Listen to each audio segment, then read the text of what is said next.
how to sell your microfinance or micro lending product.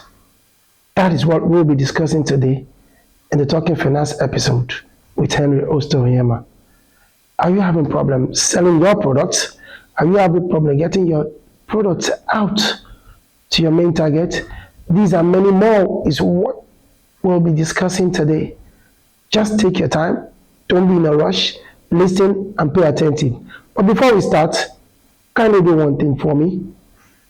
Hit the notification button. Yeah, we're releasing more enriching content for you. So you need to stick around to have a benefit of being part of it. That is why you must be a subscribed member. We have a whole lot of items, a whole lot of contents to bring for you to make your work easy, to make your business flourish, to make you more profitable. In this episode on Talking Finance, we'll be teaching you how to turn your conversations to conversion. Just merely talking. Now, you should notice something. Words make a whole lot of difference. Words turn around people's life. It is that same word when adequately used, you can use to turn around your business model. Okay, so we'll be taking this just in a nutshell. We are not in a rush because these are things you must digest. These are things you do on a regular basis and you feel, no, they are not important. Believe me, if you take it one step at a time, they are very, very important and you are going to be the one to benefit from it at the tail end. Number one on our list, you need to understand your product. You are selling just because you don't want to sell, just because you want to make money. It's wrong. You need to sell what you understand. And if you must sell what you understand, you must, one, you must know, two, you must understand, and three, it must be tailored. All these forms under understanding your product. I repeat again, you must know, you must understand, and you must tailor it. Once it is tailored to the right market, then you are going to be getting the best out of that product. You want to sell, but your product is not meant for everybody. Your product is meant for a specific set of people. So if you know who you want to sell to, and you understand how you want to sell to them, and you tailor this particular product to them, it will hit the right target. And once it hits the right target, then your sales level will increase. The product is key, no doubt about it. Product refinement is key. But you first of all need to understand your product, and it's as good as understanding what customers want. I don't play games now, but games appeal to children, the youth more. Yes, it doesn't mean we don't have adults that play game, but we know it's a target market. So anybody producing game knows that, oh, the first capture is first customer is children. Toys too, the same thing. So you must understand your product. It's very, very key.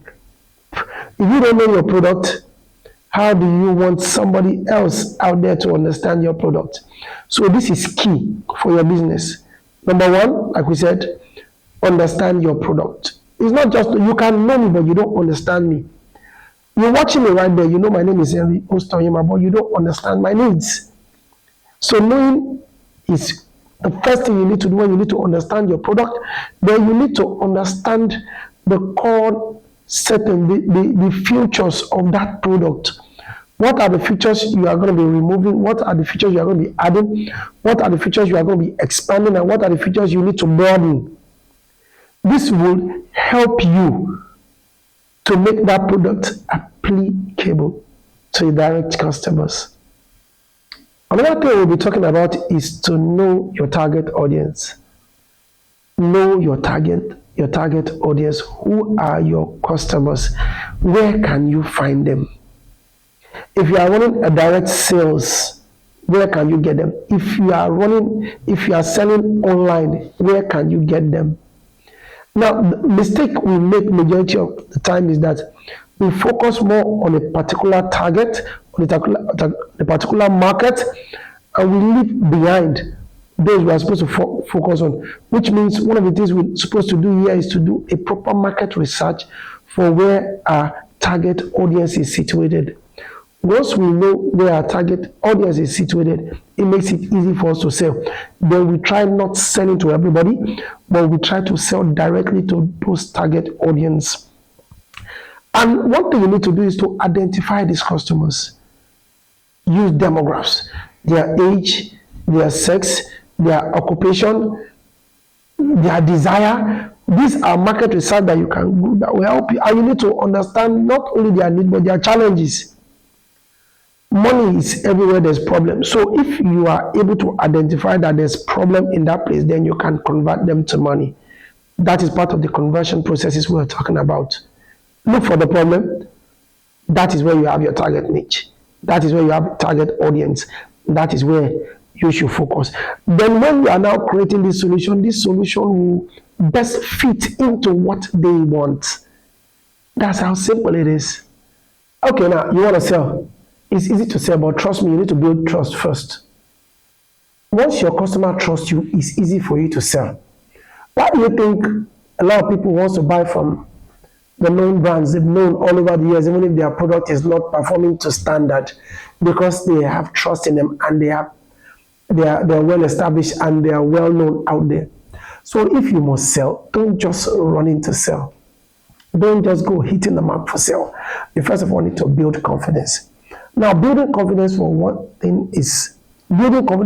thing. Maintaining this trust is another thing. So you need to do some things. And number one of it is that you need to learn to introduce. Introduce yourself, introduce your product. It must be known what are the features, what are the key and salient ones. Then you must learn to share. Now, one good trick about sharing is if you get one customer, you get a customer, trustworthy customer, he learns to share. But first, the sharing starts from you. If you don't share, nobody will share. Nobody is going to sell what you don't believe in. So if you are selling and you are selling just for the money, then you don't believe in what you're selling. So you need to learn to share. Then you need to learn to show strength and empathy when you're selling. 80% of sales comes with empathy. Oh yeah, most especially for those that are on direct sales. Okay? Now you need to learn to present. There's this pitch that's a popular pitch, the 1 minute pitch. What if you meet Dangote or you meet a rich man in an elevator? What are you going to be doing? You need to learn to make good use of that time to make sure your presentation is key.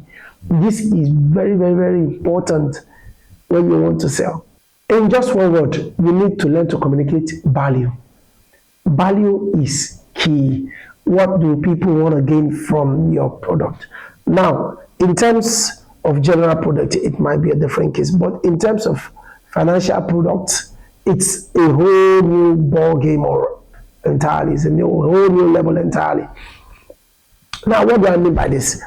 When you want to sell a product, it's very from the way you sell loan, financial services, because it has a lot to do with explanation. It has a lot to do with communicating the value they'll get. Yes, if you get to 10 or stage, you'll be talking about the interest rate, because that's almost the key thing that's being discussed. Now, you don't talk about just your high interest rate or your low interest rate. You talk about the value they will get when they eventually get involved with you. Your key point, your unique selling point might just be time. It's all about time. Your computer might take 3 days, but yours is 2 days. You talk about it. Your computer might be talking about something else. Look for what makes you better than your competitor, and that is what you will need to communicate to your customers. Once they have this communication in line, then it's easy for them to move ahead. It's easy for you to sell. Communication is key. Communicate well, and you will sell more. Now, here's one thing you don't know about sale. When you want to sell your financial product and you're having rejections, rejection doesn't mean they don't want to do business with you. Rejection means they only want to trust you enough to do business with you. So when you have rejections, rejection makes you, it gives you a whole lot of concern, but now you need to sit down to re-strategize. What have you done? What have you not done well? What should you do better? Some people might think you are even a big scam. But the thing is, you need to learn to let them know that what you are selling is what they need. And when you are selling loan, don't make them fail. Don't make your customers fail. You are helping them. Let them understand that you're in partnership. You're giving them loan to do business. When they prosper, you prosper. So communicate value during objections. Communicate. Don't keep distance just because it's who you know. You have to keep going. You have to keep trying, and you have to refine your product and keep giving them your offering. If these are contacts that you have their details, send them contact newsletter and updates to your features, and you'll just be surprised. They'll be the one knocking on your door to call you that they need your services. Call to action. Now, when we say call to action, what do you need to do to really strike the customer, to really get involved? You have contacts of their birthdays. Keep them in contact. Always make sure you celebrate them when they need to. You need to visit on a business visit, friendly business visit. Just make sure you introduce things that will keep them abreast, that will keep them reminding that you are somewhere there. And as soon as they leave you, funny enough, they might not even be the one that needs your service then. They'll be referring people down to you. So just keep a list of the customers that have not done business with you or that have rejected. Make a call to action plan. Go to the plan, and I tell you, with time, they'll be the one doing the normal marketing for you. Now, I'm going to tell you the key success tips for sales. Number one of it is that you need to be consistent. You need to be consistent. You don't give up at any time. You have to be consistent. You don't give up. You don't second guess. You're on the path to success, so consistency is key. You don't change your goalposts. You have a focus, you stick to it. So number one on that level is that for you to be successful, you must be consistent. Number two, you need to learn to build good relationship. Build relationship in networking, build good relationship in startup, build good networking skills that will help you sell. The world is a global world. You can't sell alone. If you must sell alone, which means your product is top notch. It's reconcilably good. It's an obstetrician's good that everybody needs, like salt. People must have it. So even if you're driving your customers away, they must come. But for your products to get to that level, which means you must have built some really, really good network of connection, and it's something that is just non-negotiable. Learn to celebrate wins. No matter how small, celebrate wins. It's very, very key to help you. Then another thing you should learn to do is you should learn to be honest. I learned from it, and I learned good. At the time, I was a relationship manager, and people kept calling me. I could hardly even go out. Please, I need to see you. I was told if I meet you, you will tell us the truth, you'll tell us the fact, you'll tell us what we're going to be meeting. And that's how it worked for me. It aided my promotion. So you need to be honest with your clients, tell them the futures. If your interest is a little bit higher than that of your competitors, tell them why, because cost of fund is key. They might be getting their own funds from a donor organization or a source that is relatively cheap, even at a single obligor limit, while yours might just be from a double-digit limit channel. So the source of fund key, when they know this, a lot of them don't try to understand. And apart from that, you need to understand and communicate your key value, your unique selling point. What makes you different from every other lending institution, every other microfinance institution that you have there? So these are key tips that you need to have in order to sell well.